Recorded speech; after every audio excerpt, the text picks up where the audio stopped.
கிறிஸ்துவில் பிரியமானவர்களே, இந்த நாளுக்கென்று தேவன் நமக்கு இருக்கிற ஜீவ வார்த்தை ஏசாயாவின் புஸ்தகம் 40வது அதிகாரம் 29வது வசனம். சோர்ந்து போகிறவனுக்கு அவர் பெலன் கொடுத்து சத்துவம் இல்லாதவனுக்கு சத்துவத்தை பெருக பண்ணுகிறார். எனக்கு அருமையான சகோதர சகோதரிகளே, இன்றைய நாள் கர்த்தர் உங்களில் இருக்கும் பெலனை புதுப்பித்து கொள்ளுகிற நாளாய் வாக்கு பண்ணி ஆசிர்வதிக்கின்றார். இன்றைய நாளிலும் அநேகருடைய வாழ்க்கையில் பல சோர்வுகள் வருகிறது. ஆவிக்குரிய சோர்வுகள், உலகத்தின் சோர்வுகள், சரீரத்தின் சோர்வுகள், வாயின் வார்த்தைகளில் சோர்வுகள், மனித எண்ணங்கள், சிந்தனைகள் என்று சொல்லிக்கொண்டே போகலாம். இப்படிப்பட்டதான சோர்வுகள் தானாகவே வருவதில்லை. அவைகளை நாமாகவே வருந்தி அழைத்து கொள்கிறோம். காரணம், நம்முடைய சூழ்நிலைகளில், போராட்டங்களில், துன்பமான நேரங்களில் நம்முடைய சுயத்தை நம்புவதால் சோர்வுக்குள்ளாக்கப்படுகிறோம். ஆனால் இன்றைக்கு கர்த்தர் சொல்லுகிறார், எந்த சூழ்நிலையிலும் நீ என்னை நோக்கி பார், கூப்பிடு என்று. உன் பலவீனத்தில் என் பலன் போதுமானதாக இருக்கும் என்று வாக்குரைக்கிறார். ஆகவே சூழ்நிலைகளினால் சோர்ந்து போய் பலனற்று காணப்படுவீர்களானால் இன்றைக்கு இந்த வார்த்தையை விசுவாசியுங்கள், பலனடைவீர்கள், பெரிய காரியங்களை செய்வீர்கள். இன்றைக்கும் நாம் வேதத்திலிருந்து கர்த்தர் தம் ஜனத்திற்கு எப்படி பலன் அளித்தார் என்பதை குறித்து தியானிப்போம். முதலாவதாக, விடாய்த்து போனவனை பலப்படுத்தினார். 1 சாமுவேலின் புஸ்தகம் 30வது அதிகாரத்தை நாம் வாசிக்கையில், அங்கே சிக்லாகை கொள்ளையடித்து அதை அக்கினியினால் சுட்டெரித்து அதிலிருந்த ஸ்திரீகளாகிய சிறியவர்களையும் பெரியவர்களையும் சிறைப்பிடித்து கொண்டு போகப்பட்டதை தாவீது அறிந்து அழுகிறதற்கு பலனில்லாது போகும் மட்டும் சத்தமிட்டு அழுதான் என்றும், கர்த்தரின் சமூகத்தில் விண்ணப்பித்து தன்னை கர்த்தருக்குள் திடப்படுத்தி கொண்டு கர்த்தரிடத்தில் ஆலோசனைகளையும் பெற்று எல்லாவற்றையும் ஒன்றும் குறைவுபடாமல் இழந்ததை திருப்பிக் கொண்டான் என்றும் வாசித்தருகின்றோம்.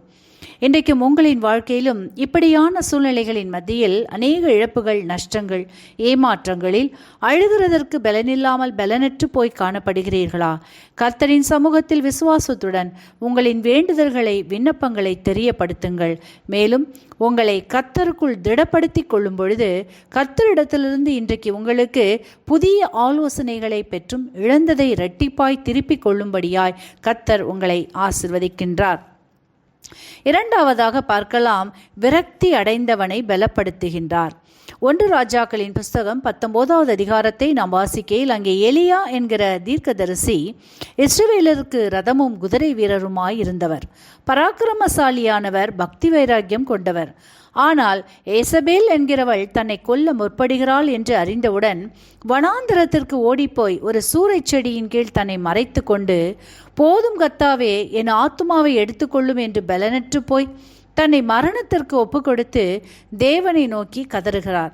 அப்பொழுது கர்த்தர் எலியாவை பலப்படுத்தும்படி தூதன் மூலமாக அடையும் தண்ணீரும் அருளப்பட்டு 40 நாள் இரவும் பகலும் வெகு தூரம் பிரயாணம் பண்ணும்படியான பலனை பெற்றுக்கொண்டதை வாசித்தருகின்றோம்.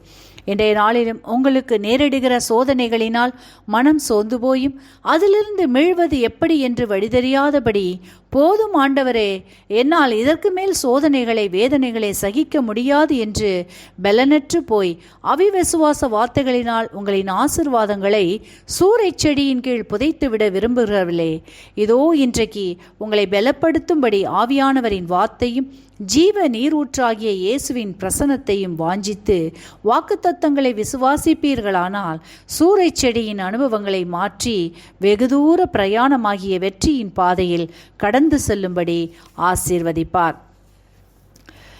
உங்களை அழைத்தவர், தாயின் வயிற்றிலேயே உருவாக்கியவர் உண்மை உள்ளவர். உங்களை எல்லா மரணக்கண்ணியிலிருந்தும், ஆபத்துக்களிலிருந்தும், பிரச்சனைகள், போராட்டங்களிலிருந்தும் உங்களை விடுவித்து பலப்படுத்தி ஆசீர்வதிப்பார். மூன்றாவதாக பார்க்கலாம், விதையை தப்புவித்தவனை பலப்படுத்தினார். நியாயாதிபதிகளின் புஸ்தகம் 6வது அதிகாரத்தை வாசிக்கும் பொழுது, அங்கு இஸ்ரவேலர்கள் விதை விதைத்து அறுவடைக்கு காத்திருக்கும் பொழுது மீதியானியரும் அமலேக்கியரும் கிழக்கத்திய புத்திரரும் அவர்களுக்கு விரோதமாய் எழும்பி விளைச்சலை கெடுத்து போடுவர். இப்படிப்பட்டதான சூழ்நிலையில் கிதியோன் கோதுமையை மீதியானியரின் கைக்கு தப்புவிப்பதற்காக ஆலைக்கு சமீபமாய் அதை போரடித்து காப்பாற்றும்படி கொஞ்ச பலத்தில், தைரியத்தில் சென்றான். அப்பொழுது கர்த்தர் கிதியோனின் கொஞ்ச தைரியத்தையும் வீரத்தையும் பார்த்து, விதையை மீதியானியரின் கைக்கு தப்புவிக்க வல்லவன் இஸ்ரவேல் ஜனங்களையும் தப்புவிப்பான் என்று சொல்லி கிதியோனை கர்த்தர் இஸ்ரவேலரை மீட்க தெரிந்து கொண்டு அவனை பலப்படுத்தினார். நான் உன்னோடே இருப்பேன், அனுப்புகிறவர் நான் அல்லவா என்று மீதியானியரை முறியடிக்க பலனை தருகிறதை வாசித்தருகின்றோம்.